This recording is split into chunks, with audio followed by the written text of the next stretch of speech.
Hola, ¿cómo les va? El día de hoy vamos a hablar sobre Platón, pero en tres puntos. Primero vamos a hacer un resumen biográfico, quién fue Platón. Vamos a conversar sobre el mito de la caverna y la teoría de las ideas. Comencemos primero hablando de quién fue Platón. Platón, bueno, muere el año 347 a.C., para ubicarlo dentro de una línea temporal de qué fechas más o menos estamos conversando. Y fue discípulo de Sócrates. Y a su vez, Platón fue el maestro de Aristóteles. Por eso es considerado dentro de los tres filósofos de la antigüedad griega más importantes, ¿no? Incluso de la filosofía occidental. Platón funda también la academia. La academia es una especie de escuela superior, de educación superior de Europa, que estuvo funcionando por más de 100 años. Y también escribió Platón el mito de la caverna, que es aquí en este último punto donde nosotros lo vamos a vincular a su teoría de la idea para poder entenderla de una forma mucho más clara y no de forma separada. Y es por eso que este video tiene esa función, tratar de que podamos entender contextualmente el mito de la caverna. ¿En qué consiste la teoría de las ideas? Que en definitiva la teoría de la idea también responde a la pregunta ¿cómo conocemos? ¿Cómo los seres humanos, los hombres y las mujeres conocemos la realidad? ¿Cómo nos enfrentamos a la realidad? ¿Cómo nos relacionamos con la realidad? Y también podríamos responder, ¿qué es lo real? En primer lugar, hay dos formas, dos caminos. Uno, que nos va a llevar a la opinión solamente, al poder ejecutar interpretaciones de la realidad.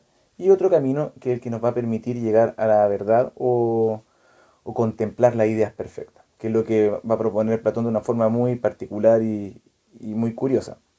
Pero en definitiva son las dos formas que nosotros tenemos para relacionarnos con la realidad. Uno, el que nos lleva a la opinión, solamente a la especulación, al decir yo pienso, yo creo que de forma rotunda no podremos conocer la verdad y no podremos hacer ciencia tampoco, que es lo que va a denominar Platón, que es el camino de la doxa, de la opinión. Y ahí es donde nos encontramos con el mundo sensible, el mundo de los objetos, el mundo que nosotros habitamos, donde nos encontramos. El mundo sensible, o el mundo visible, el que lo que nosotros vemos, el de la apariencia, es el mundo de los objetos.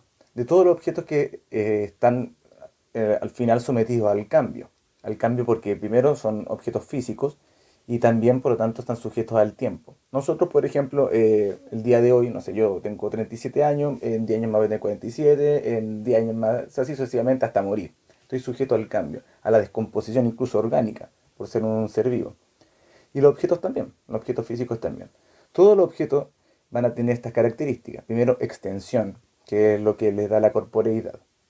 Y el mundo visible, el mundo sensible, el mundo que nosotros habitamos, es el mundo de la copia de las ideas. Porque según Platón, según su teoría de las ideas, lo que nosotros vemos son copias imperfectas de las ideas perfectas.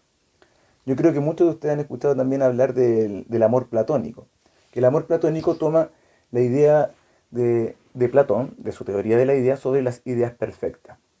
Por eso se llaman ideas platónicas, porque el amor platónico, cuando se utiliza como en el lenguaje del cine, de la literatura, o incluso uno de forma común puede decir, este es mi amor platónico, porque es un amor idealizado. Como Platón habla de que las ideas son perfectas, viven en el mundo de la perfección, que no es el mundo que nosotros habitamos, no es el mundo sensible, es el mundo perfecto. Entonces, según Platón, hay dos caminos para enfrentarnos o vivir en la realidad. Uno, como les dije, el mundo sensible, y por otro lado tenemos el mundo inteligible, que es el mundo de las ideas, el mundo de las ideas perfectas. El mundo sensible es el mundo físico que nosotros habitamos y el mundo inteligible es el mundo de las ideas donde viven la idea de la perfección. Grafiquemos esto de un poco más claro. Nosotros, Juanito, Carlita, Alejandro, son personas. Pero nosotros conocemos a ese sujeto en particular, a esa persona en particular. No conocemos la idea de, cuando veo a Carlito, Juanito o Alejandra, no veo a la idea perfecta de ser humano. Lo que nosotros conocemos, en la realidad, vuelvo a repetir, es una copia de la idea perfecta que Platón señala que habita en este mundo perfecto que es el mundo inteligible. ¿Cómo habrá llegado Platón a esta teoría? Que de forma rápida, nosotros podríamos decir no tiene incluso sentido, es una teoría poco lógica. ¿Por qué? Porque pone en una tensión al concepto que nosotros generalmente pensamos cuando nos referimos a idea. Cuando hablamos de idea nos referimos a una proyección mental que hace un sujeto de algo. Y la idea platónica no es eso, porque la idea platónica existe independiente al sujeto. Y la idea que nosotros utilizamos como concepto general es necesariamente una representación mental de un sujeto. No sé si me logro explicar. La idea, cuando hablamos de idea, en el lenguaje común, nos referimos a un sujeto proyectando una representación mental, pero en la idea platónica no se necesita un sujeto que represente esa proyección mental. La idea platónica existe independiente a nosotros, independiente al sujeto. La idea platónica por lo mismo tiene ciertas características. Por primero, es inextensa. ¿Qué significa eso? Que no tiene la necesidad de habitar en un cuerpo, en un objeto físico. Existe por sí sola, que después lo vamos a aclarar eso de mejor forma. Segundo, es universal. Ejemplo, cuando hablamos de la idea de ser humano, no nos referimos a Marco, Juanita o quien sea. Solamente nos referimos a la idea de ser humano, no al sujeto particular. Y por último, es eterna. No está sometida a las categorías de tiempo y espacio. Y por último, la cuarta característica, no menos importante que las otras tres, es que solamente yo puedo llegar a conocer las ideas a través de la razón. Que ahí vamos cerrando un poco la idea también de la teoría de Platón. Porque, como les dije al comienzo, la realidad, cuando yo me enfrento a la realidad en mi existencia, tengo dos caminos. El camino de la opinión, que es el camino de la doxa, el camino del mundo sensible, el camino de la experimentación sensorial, de yo veo algo y digo, ah, esto es. O yo hago un juicio y digo, esto es bueno, simplemente porque mi experiencia me lo dice, eso es doxa, eso es opinión, es el camino del mundo sensible. Y por otro lado, el mundo de las ideas, que va a estar representado en este mundo inteligible, cuando hablamos de estas características, de estas ideas perfectas que no viven en un sujeto, solamente lo puedo conocer a través de la razón, y es lo que nos va a representar a través de este mito de la caverna, que ustedes ya están por leer o vamos a leer pronto, para poder cerrar la idea de Platón. ¿Tiene sentido la aplicación de la teoría de las ideas de Platón? Cuando nosotros trazamos una línea, dibujamos un círculo, un cuadrado, jamás es perfecto. Es imposible que en el mundo sensible nosotros podamos hacer una línea perfecta, un círculo perfecto, un cuadrado perfecto. Sin embargo, igual en matemáticas nosotros estudiamos la idea perfecta de círculo, la idea perfecta de cuadrado o la idea perfecta de línea, con sus atributos perfectos que nos enseñan o nos representan las matemáticas. No estudiamos la línea imperfecta que nosotros hacemos en un cuaderno, en una pared, en cualquier lugar.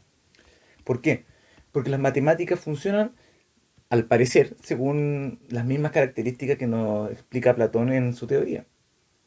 Los atributos perfectos, esa idea que habita independiente a la imperfección que pueda tener mi círculo en mi cuaderno, o mi cuadrado, o mi rectángulo, rombo, cualquier figura geométrica o cualquier elemento matemático que yo aplique en el mundo sensible. Hay muchas curiosidades dentro de la teoría de las ideas de Platón. Estas curiosidades o estos recursos al final van a ser los que van a permitir de alguna forma conectar los dos mundos, el mundo sensible con el mundo inteligible, el mundo imperfecto, vuelvo a repetir, el mundo de nosotros, que nosotros habitamos, con el mundo perfecto, que es el mundo de la idea, el mundo inteligible. Y una de estas figuras es el demiurgo. El demiurgo es una especie de artesano, el que va a crear o va a trasladar las cosas del mundo de las ideas, el mundo perfecto, al mundo sensible. Este artesano al final lo que hace es una especie de copiador y pegador del mundo perfecto al mundo imperfecto. Por eso produce las cosas naturales.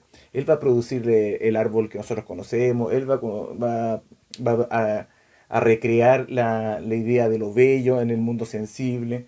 Y este recurso terminaría permitiendo, ¿no?, aplicar el mundo perfecto en el mundo imperfecto. Es la figura que resolvería al final el puente entre estos dos mundos, que sería como el vacío que quedaría en la teoría platónica. Y otro recurso también bien curioso es el mundo de la idea. ¿Dónde estaría ubicado ese mundo de la idea? ¿Dónde lo encuentro? ¿Cómo puedo conocer yo ese mundo de la idea? Bueno, lo puedo conocer por la razón, nos dice Platón, a través del uso de la inteligencia. Pero ¿dónde se ubicaría físicamente el mundo de la idea? Y Platón lo denomina el topos Uranus, es el mundo celestial, el mundo donde las ideas viven perfectamente, así como, oh, el mundo celestial, donde está todo perfecto, mágico, hermoso, el topos Uranus, que es donde están las ideas perfectas de todo lo que nosotros podríamos encontrar. El mundo de Dios, finalmente, que algunos incluso muchos años después de Platón van a recurrir también a esta figura del topo Urano para hablar del mundo celestial. Finalmente, ese es el mundo perfecto de la idea. Ahora vamos al último punto del día de hoy, que es referirnos al mito de la caverna, o la alegoría de la caverna, porque una alegoría es una representación simbólica. Platón nos trata de narrar en este mito de la caverna cómo con conocimiento, con el uso de la razón, nosotros podemos conocer la verdad y podemos llegar al mundo inteligible. Podemos progresar del mundo sensible al mundo inteligible. ¿Cómo nos cuenta esto? Nos dice que hay unos prisioneros que están agrilletados en una caverna y solamente han estado toda su vida en esta caverna. No han podido conocer el mundo exterior, no han podido salir de la caverna. Y como han estado toda su vida ahí confinados en esta caverna, solamente ven sombras. Porque, ese es el punto también alegórico de su obra, porque habla de un fuego que hay una hoguera tras ellos, en su espalda, y ellos no pueden ver esta hoguera. Como están agrietados y todo el tiempo mirando hacia adelante, ven solamente las paredes de la caverna, y las paredes proyectan figuras. Como el fuego está atrás, la hoguera está atrás de ellos, proyectan hacia la pared figuras, siluetas, sombras. Entonces ellos van especulando, oh, parece que no sé, un ser humano, parece que un perro, un gato, porque solamente ven sombras. Estas sombras son el mundo sensible, el mundo de la opinión, el mundo de la doxa. ¿Se acuerdan que yo les decía que Platón decía que habían dos formas de conectarnos con la realidad? Una vía es la vía de la opinión, el yo pienso, yo creo, yo escuché, yo dije, que es la doxa, que no, totalmente fuera de la verdad, solamente el camino de la opinión. Y por otro lado teníamos el mundo inteligible, que es el mundo perfecto de la idea. Los prisioneros, como estuvieron siempre viendo sombras, podían referirse a estos objetos a través de la especulación, lo que ellos pensaban que eran, porque veían sombras. Y Platón en su diálogo, porque Platón solamente escribía a través de diálogo, se preguntan qué pasaría si estos prisioneros logran salir de la caverna. Y ahí es donde nos va a contar Platón que gracias al conocimiento, al uso de la razón, podemos progresar y conocer el mundo inteligible.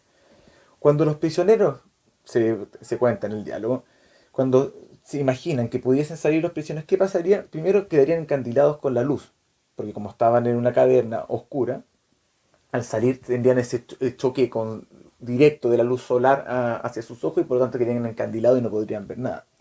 Pero una vez que ya están fuera, se darían cuenta que todo lo que vieron, que todo lo que ellos daban por certero, daban por verdadero, en realidad simplemente eran interpretaciones, eran opiniones, eran lo que ellos pensaban que eran, pero no era la verdad. Al final estaban condenados a la mentira y no podían tener acceso a la verdad, porque estuvieron siempre ahí confinados en esa caverna. Entonces eso, lo que nos trata de contar Platón a través del mito, es el camino hacia la verdad, al despertar, al uso de la razón. Si yo uso la razón, yo logro llegar a la verdad, puedo conocer la verdad, finalmente. Y me alejo de la opinión. Y puedo llegar a la ciencia finalmente también, que es gracias a esta figura de la luz y del sol. Simbologías dentro del mito. Los objetos que se proyectan en la pared. La imaginación, la doxa, la opinión.